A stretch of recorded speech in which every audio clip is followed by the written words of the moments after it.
Dans cette vidéo, nous allons exécuter la requête. On va revenir sur tableau.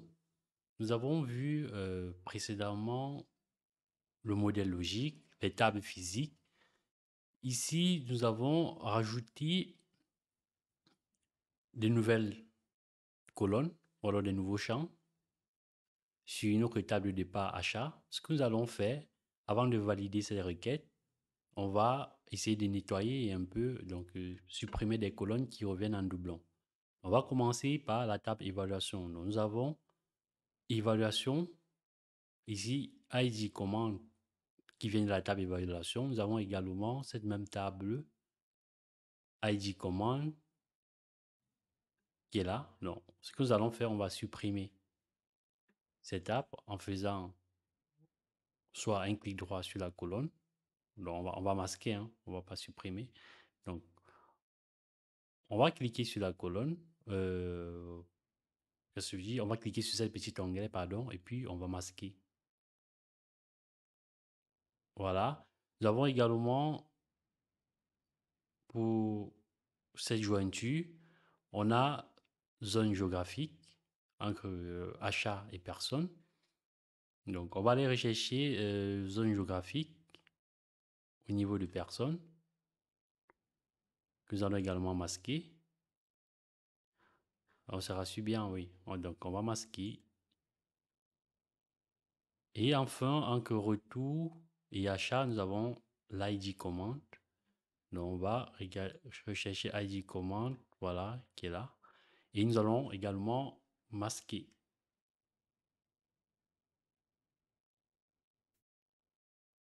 Voilà. Donc là, nous avons masqué les différentes tables pour qu'il n'y ait pas de doublon. Voilà, parce que la colonne ID command, on la retrouve déjà dans la table achat. On n'a plus besoin de maintenir l'ID colonne dans la table qui provient de la table retour. Alors, une fois que c'est fait, on va pouvoir valider la requête. Avant de valider la requête, il faudrait vous rassurer que vous êtes en mode SRE. Donc là, en mode direct, si vous utilisez un mode direct, vous êtes connecté directement à la source. En mode SRE, voilà, ici, toutes les données sont importées directement en mémoire dans tableau. Donc là, nous sommes bien en mode SRE. On va pouvoir valider. Et pour valider une requête, c'est tout simplement cliquer sur feuille, comme ceci. Et tout de suite, il y a une autre... en fait, une fois que vous validez la requête, il va tout simplement vous demander de renseigner le nom. Voilà. Alors, on va l'enregistrer dans document. On va l'enregistrer dans formation tableau. Et ici, on va tout simplement l'appeler. Alors, par défaut, il nous dit achat plus connexion multiple. Alors, ici, on va supprimer ça.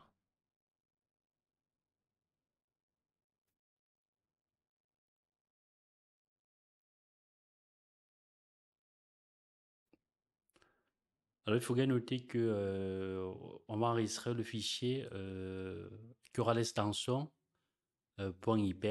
C'est l'extrait des données. Donc, ceci est nécessaire si vous souhaitez travailler en mode extrait. Donc, vu que nous sommes en mode extrait, on va pouvoir enregistrer ce fichier. Mais si nous étions en mode direct, ça ne peut pas être le cas. Donc, ici, on va l'appeler achat, tout simplement, ou on va l'appeler on va l'appeler achat. On va enregistrer. Donc, là, nous avons enregistré achat. Là, on a une nouvelle feuille qui va s'ouvrir. Ça nous ramène directement à la feuille 1. Donc, dans cette feuille-là, à ce niveau, on va pouvoir créer les différents graphiques. Donc, là, nous avons nos différents colonnes. Si vous voulez, dans la table achat, on a nos différentes colonnes à ce niveau. Donc, on a retour et on a personne. Donc, vous voyez, on a tous les éléments. Ici, on a euh, achat, tout ce qui est mesure ou valeur numérique, donc, qui sont là au niveau des évaluations, ainsi de suite. On y reviendra dans les détails.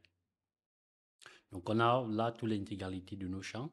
On peut maintenant envisager d'enregistrer le fichier au format TWBX et qu'on va appeler tout simplement achat et détail. Donc, si nous cliquons ici sur enregistrer, voilà, vous voyez, il nous propose TWB. Alors, on va, par défaut, c'est classe 1. Donc, on va l'appeler achat et détail.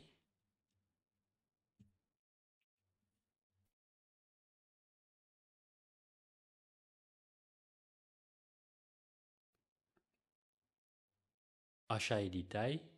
Voilà, que je vais enregistrer. Alors, que je choisis enregistrer ici. Dans tableau.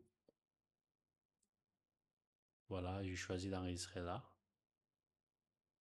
OK, donc vous voyez que ça a changé. Ça s'appelle achat et détail. Enfin, une dernière chose, avant de quitter le tableau, il est également possible d'enregistrer la connexion elle-même. Donc, c'est-à-dire tout le travail d'identification des fichiers sources et le travail que nous avons fait au niveau des colonnes, c'est-à-dire des jointures, etc. Donc, nous pouvons l'enregistrer. Alors, pour l'enregistrer, c'est très simple. On va venir ici au niveau des sources. Si on fait un clic droit, et puis nous avons ajouté aux sources de données enregistrées. Donc là, c'est TDS. TDS, ici, signifie tout simplement tableau data source. Ici, on va l'appeler euh, achat source, comme ça, hein. C'est un nom, vous donnez ce nom que vous voulez. Donc, j'appelle achat source.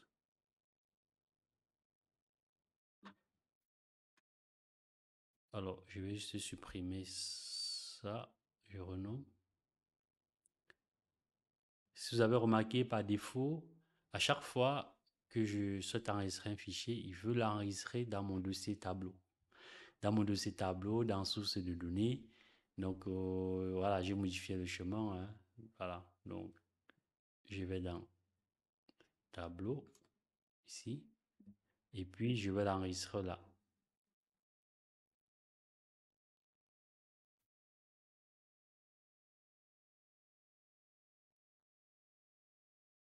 Donc, voilà, c'est fait. Donc, du coup, si je ferme le tableau, donc le fichier actuel qui est affiché va disparaître, mais je peux retrouver ce fichier en cliquant, en rouvrant sur la nouvelle source que j'ai enregistrée. Voilà. Donc, une fois que j'ai enregistré cela, je peux pouvoir partager, hein, voilà, ce fichier-là avec d'autres collaborateurs pour qu'on puisse travailler sur la même requête. Merci d'avoir regardé cette vidéo. Je vous dis à très bientôt pour la suite de cette formation.